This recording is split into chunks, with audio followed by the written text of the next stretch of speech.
It is freezing out there today. Yeah, you're telling me. At least we can stay warm inside today Yeah. and spend some time with the latest PortalFuse Weekly Security Update Report. Always a good way to spend a cold day. So much to cover, though. Yeah, for sure. So let's jump right into it. One vulnerability really caught my eye. CVE 2025-0762.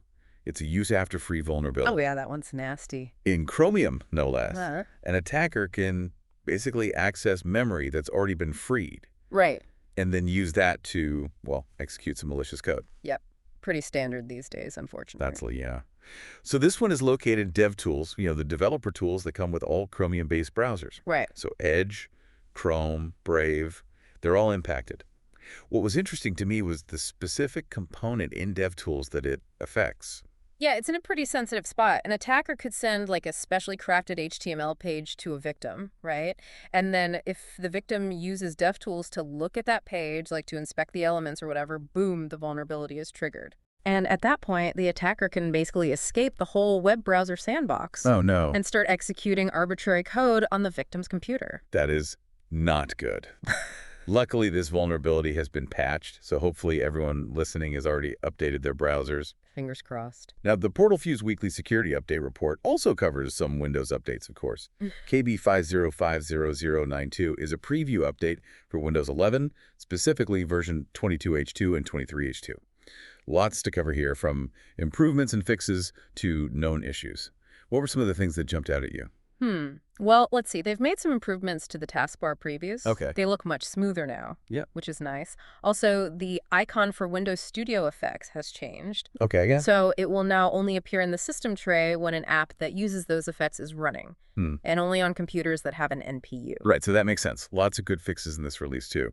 One that I thought was interesting was the one that addresses the CPU index number issue, Task Manager. Oh, yeah, that one. It was incorrect on servers that had multiple NUMA nodes. That one was driving me crazy. So glad they finally fixed it. Yeah, for sure. They also fixed that problem with the USB audio devices. Oh, right, after that January security update. Yeah, that one. Seems like it was caused by drivers that were based on USB 1.0. 1.0. Ancient. Seriously. But yeah, all fixed now. And of course, the big one, the Windows 11 Servicing Stack Update, KB 5050112. Can't forget that one. It's so easy to overlook, but it's so crucial, for making sure that future updates can be installed without any hiccups. Right. It's like updating the update mechanism itself. Exactly. This KB does come with a couple known issues, though. Oh, of course. There's always something, right? Always. So one of them, after that October security update last year, some users found that the OpenSSH service would just fail to start. Oof, that's a big one. Yeah, blocks SSH connections completely. Microsoft did provide a temporary solution. Oh, good. It involves updating permissions on the affected directories, but hopefully they'll issue a permanent fix soon. Yeah, hopefully. What's the other known issue? Well, this one involves certain Citrix components, specifically the Citrix Session Recording Agent version 2411. So devices that have this component might not be able to install the January 2025 security update. The installation may appear to be successful, but then when the device is rebooted, it reverts back to its previous state. Oh, that's sneaky. Like it's rolling back without telling you. Exactly. Citrix has documented this issue. Good. And provided some workarounds in their documentation. Awesome. So, moving on from the updates, there's this interesting post on Windows support. It's about the Windows 10 Upgrade Assistant. Okay. Apparently, it gets stuck at 99% during an upgrade. Oh, I've seen that one before. I can only imagine how frustrating that would be. You think you're almost done, and then bam, yeah, stuck. Worse. The support post actually includes 15 steps, like a whole process, to fix this issue. The most important thing to remember is you have to avoid restarting the device before you've completed those initial steps. Because if you do, you might not be able to access the media folder, which you need to actually fix the issue. Right. Makes sense. So don't reboot until you've gone through those first few steps. Got it. Exactly. Now, the PortalFuse Weekly Security Update Report also mentions an update to the Windows kernel vulnerable driver block list. It's expanding the list of drivers that are known to be vulnerable to BYDD attacks. Right. Bring your own vulnerable driver. Those are nasty. So can you remind me again what a BYOVD attack is exactly? Sure. So it's when an attacker introduces a driver that they know is vulnerable, they slip it into a system, Okay. often disguised as something legitimate, and then boom, they can exploit that driver to gain control of the whole system. Wow, so sneaky. I'm glad Microsoft is actively working to block these drivers. Me too. It's great to see them taking proactive measures like that. Absolutely. And speaking of proactive measures, this update also includes a fix for remote desktop gateway. Oh, yeah. What was wrong with it?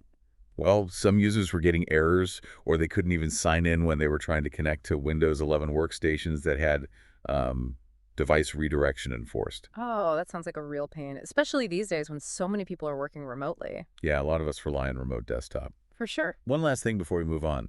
There was an update to the NFC readers. Huh. Interesting. What was going on with those?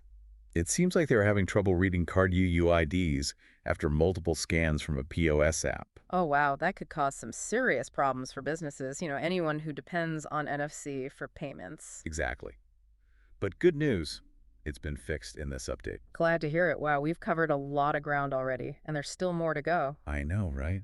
This PortalFuse weekly security update report is packed. It really is. Microsoft has been busy. It really is. Microsoft has been busy. They have. Speaking of busy, there's also a fix for an issue with USB cameras. Oh, right. Those weren't being recognized properly after the January security update. That January update caused so many issues. Yeah, a lot of sysadmins were not happy about that one. Hopefully this fixes everything. Fingers crossed. The report also mentions an update to the Windows Advanced Rasterization platform, Warp. Warp, yeah. I'll be honest, I don't know much about that. Can you remind me what it is? So it's basically a software-based graphics rendering engine. Oh, It's used when a computer doesn't have a dedicated graphics card, or if an app specifically asks to use Warp. makes sense. What's new with this update? They added support for some new HEIF formats, What? Y210, Y216, Y410, and Y416. HEIF. What's that? It stands for High Efficiency Image File Format. Okay. It's a newer image format, better compression than JPEG. Oh, okay. So the files are smaller, but the quality is still good. So this update to Warp just expands its compatibility with these newer image formats. Exactly. Got it. What else? Let's see. The PortalFuse Weekly Security Update Report also mentions an update to the Group Policy Management Console. GPMC. Yeah.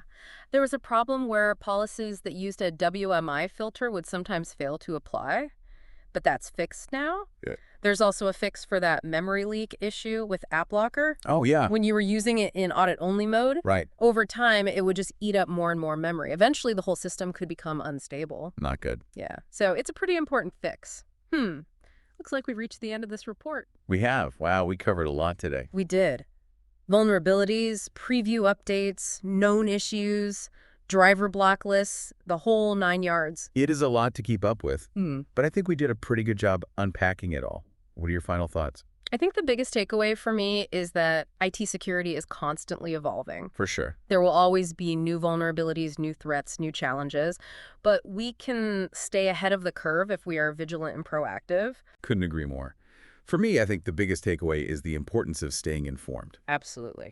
Keeping up with security updates, being aware of known issues, and addressing potential vulnerabilities before they could be exploited. Knowledge is power, especially in IT security. Well said. I think that's it for our deep dive into this week's PortalFuse Weekly Security Update Report. It's been a pleasure, as always.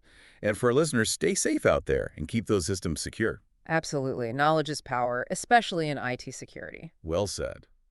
So as we wrap up our deep dive into this week's PortalFuse Weekly Security Update Report, I think it's important to, just take a moment to reflect on the sheer volume of information that we just discussed. It is a lot. From vulnerabilities and patches to known issues and workarounds, it can be kind of overwhelming at times, Yeah, I get it. But that's the reality for us sysadmins these days, right? We're constantly getting bombarded with information and it never stops. And it's up to us to kind of sift through it all and figure out, what's actually important? What do we need to focus on? Exactly. Prioritize, right? We've got to focus on the things that pose the biggest risk, the things that could really hurt our systems and our data if we don't address them. Right. So as we're wrapping up here, what are some key takeaways you think our listeners should, really walk away with? Okay, well, first and foremost, we have to stay vigilant, always. You can't just assume that because you installed the latest patches, you're good to go. Definitely. Security is not a one-time thing. It's an ongoing process. Yeah. Always got to be on the lookout for the new threats, new vulnerabilities, all that. Yeah. Proactivity is key. Don't wait for something to break before you take action. Strong security policies, the right tools, all that good stuff. And you got to stay informed. That's huge. Right. And that kind of brings us back to what you said before, knowledge is power, Yeah. especially in IT security. The more you know about the threats you're facing, the better prepared you'll be to actually defend against them. For sure. Keep learning. Read industry blogs, go to conferences, stay curious. The threat landscape is constantly shifting, so we have to keep up. Yeah, no doubt. We covered a lot in this deep dive, but it's just a small snapshot of everything that's going on in the world of cybersecurity. It's a wild world out there, folks, It really is. Never a dull moment, that's for sure. Keeps things interesting. I'll say. Yeah. Well, I think we did a pretty good job of unpacking this week's PortalFuse weekly security update report. I hope our listeners found it helpful, maybe even a little bit entertaining. As always, stay safe out there and keep those systems secure.